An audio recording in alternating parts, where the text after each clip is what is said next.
Hello everyone and welcome back to the course. In the previous lessons, we talked about trigonometric functions such as sine, cosine, and tangent. In today's lesson, we're going to deal with the concept of inverse trigonometric functions.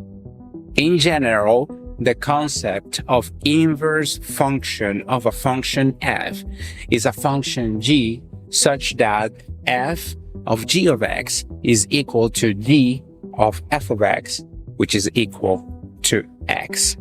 Now, the inverse functions of the trigonometric functions sine, cosine, and tangent are arcsine, arccosine, and arctangent.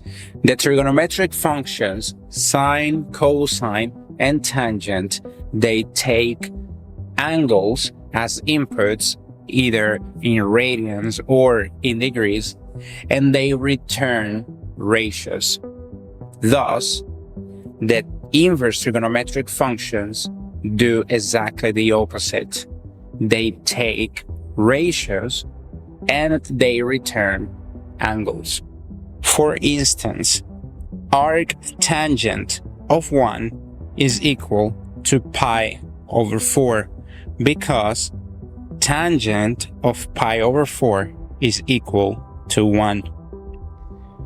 Arcsine of square root of 2 over 2 is also equal to pi over 4 because sine of pi over 4 is equal to the square root of 2 over 2. Arccosine of a half is equal to pi over 3 because cosine of pi over 3 is equal to a half. Now, by checking on the graphs of the functions sine, cosine, and tangent, we can notice that these functions don't pass the horizontal line criteria. So, how can they have inverses when they don't pass these specific criteria? For these functions to have inverses, we need to make some restrictions. The functions sine and tangent, they must be restricted in the following way. The domain of such functions must be between minus pi over 2 and pi over 2 so they can have inverses. Whereas the function cosine of x must be restricted in domain from 0 to pi. Once we make those restrictions, then we can define the inverse functions of these trigonometric functions, which will be the functions arcsine, arccosine, and arctangent.